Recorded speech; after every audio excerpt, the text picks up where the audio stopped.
En esta ocasión vía Skype Francisco Lara, él es el jefe del Servicio de Psicología Clínica del Hospital Quirón. Francisco, buenos días, bienvenido a Córdoba TV y gracias por atendernos. Buenos días, gracias a vosotros. Bueno, pues vamos a hablar en este caso de las secuelas psicológicas que el COVID puede tener no solamente en pacientes afectados, sino también en sus familiares, que muchas veces nos olvidamos de las personas que hay alrededor de un enfermo de COVID. Y en ese caso estáis trabajando muy bien desde Quirón Salud, precisamente para ofrecer esa ayuda psicológica. ¿Cómo estáis trabajando en ello? Bueno, pues sobre todo el COVID marca una sintomatología de base ansiosa en todas las personas que la sufren o están alrededor de quienes la sufren, ¿verdad? Porque la incertidumbre genera alarma, que es la ansiedad en sí. Entonces, claro, a nivel de enfermo ingresado, esa incertidumbre también genera quizá una sintomatología que, bueno, pues puede luego desembocar en problemas de sueño, problemas de angustia, problemas incluso sintomáticos fisiológicos y cognitivos de ansiedad, pensamiento negativo Sí. o simplemente fisiológicos, que entorpezcan realmente también lo que es la evolución adecuada de la enfermedad. Evidentemente, cualquier proceso emocional negativo sabemos que influye negativamente para su recuperación. En familiares, pues ocurre algo parecido. Nos estamos encontrando pues, familiares de personas ingresadas que no saben cómo manejar la información que Sí. puedan ofrecerle, cómo deben también mantener una perspectiva clara de cómo es su evolución, y para ello el apoyo psicológico es necesario y fundamental. Lo hemos pensado así, por ello hemos creado en estos días esta consulta nueva Sí. específica para este tipo de procesos, que ahora mismo, evidentemente, tristemente, pues son necesarios porque están al orden del día. Así es, lamentablemente, exactamente, son noticia todos los días y es una manera también de ayudar a los pacientes, porque muchas veces pensamos en cuáles son las secuelas físicas que puede dejar esta enfermedad, pero no pensamos en todo lo emocional y en todo lo psicológico, que incluso puede llegar a ser más duro todavía de superar que la parte física. Efectivamente, no cabe duda que desde que estamos inmersos en la pandemia, pues ya hace casi un año, ¿verdad? Sí. Ahora en marzo, un poco antes que ya tenemos conocimiento, pues sin darnos cuenta, nuestra mente está generando una serie de cambios, está actuando como en defensa de algo que nos agrede, que evidentemente está ahí, que es un peligro, y nuestro organismo está preparado para defenderse de ello, quizá automáticamente. Lo maneja el sistema nervioso, la parte, digamos, autónoma del sistema nervioso, ¿no? La que realmente no pasa por la conciencia, pero que está actuando sin duda. Sí.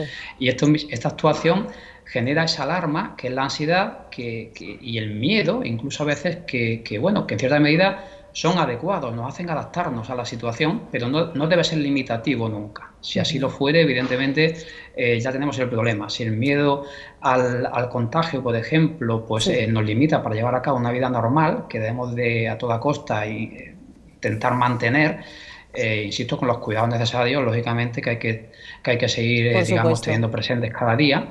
Pero sin duda, pues esto hace que genere esa alarma a nivel cognitivo, a nivel de salud mental. Hay que ir controlando esto para ver si realmente nos está generando un problema mayor. Francisco, ¿cuándo tenemos que acudir a un especialista, a un psicólogo?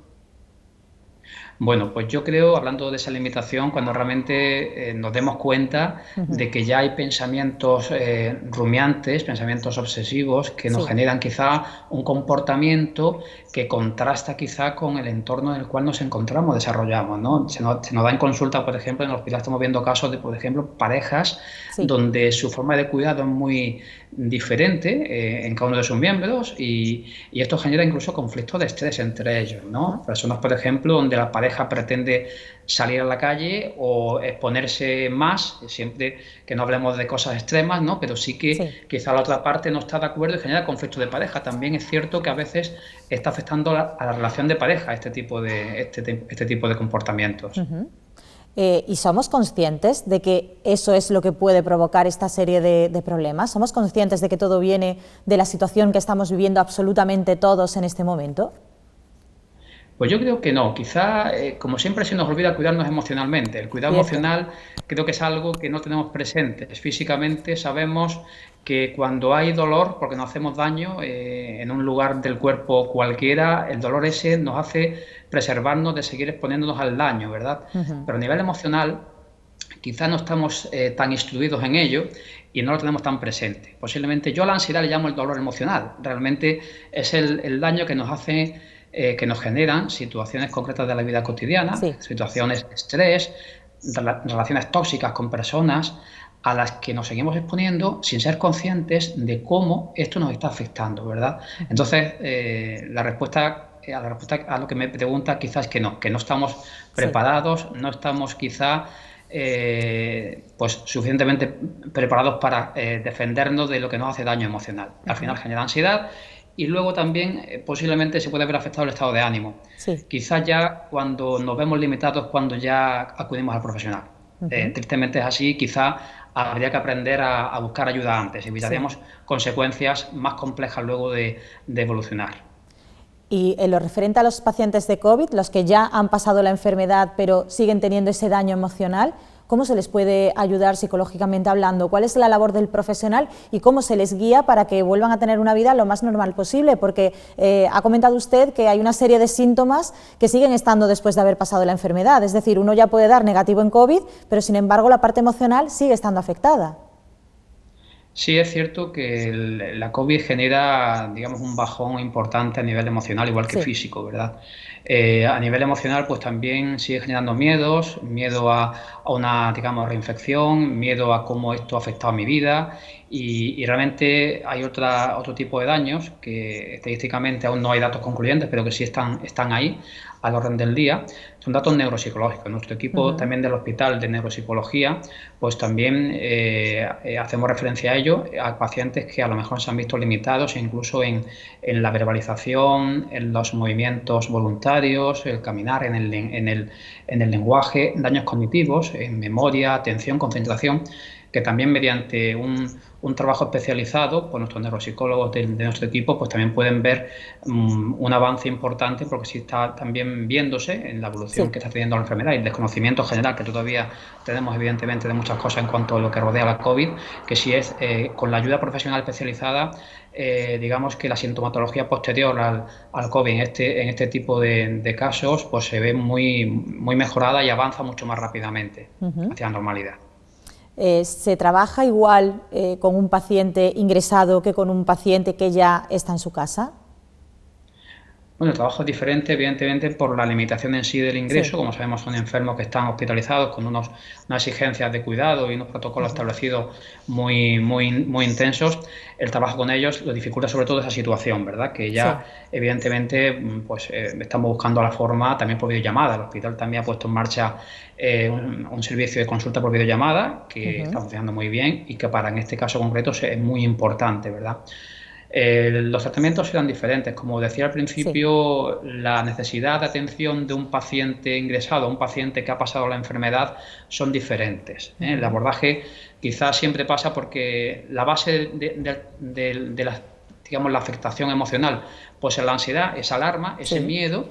En unos casos, a no saber la evolución, por ejemplo, en el paciente ingresado, que no va a saber su evolución cuál va a ser, eso genera miedos, incertidumbres, como decía. Sí. Y en caso de un paciente que ya ha salido de la enfermedad, puede tener otro tipo de secuelas, entre ellas las que he comentado a nivel neuropsicológico, y otras más también de incertidumbre o de también miedo, pero pues ya por ver su organismo, si posiblemente pueda, en caso de que por mala suerte fuera así, pues también poder vencer de nuevo la enfermedad. O también incluso cómo hacia sus hijos o hacia un familiar adecuado, en caso de una limitación que se haya observado producto de la COVID, cómo puede informar, cómo puede, bueno, pues generar un clima de confianza, ¿no? Y de Sí. buena comunicación con ellos, ¿verdad?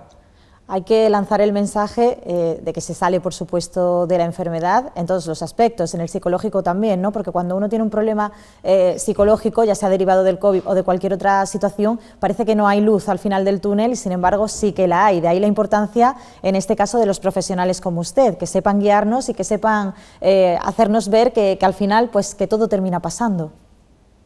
Sí, yo creo que quizá hay un poco de también desconfianza o incertidumbre en los procesos emocionales Sí.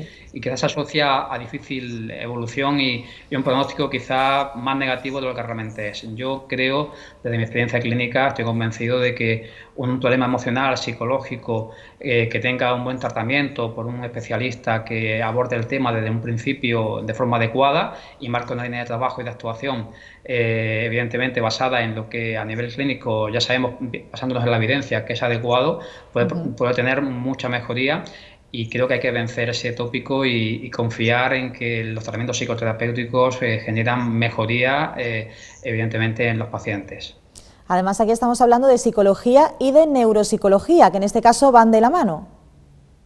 Sí, bueno, la neuropsicología es una especialidad de la psicología, evidentemente, que abarca estos tipos de procesos, como decía Sí. antes, más, digamos, basados en procesos cognitivos, de atención, memoria, concentración, digamos, las señales que el cerebro manda al cuerpo para Sí. permitir los movimientos o hablar, o la expresión verbal, por ejemplo, ¿no? Es una especialidad psicológica que en el hospital la tenemos muy diferenciada, igual que la psicología infantil, que también es Sí. otra especialidad que tenemos en el hospital y que también dentro del servicio de psicología clínica y que también, evidentemente, pues específicamente aborda los problemas también que puedan acontecer a la población infantil, Sí. digámoslo así.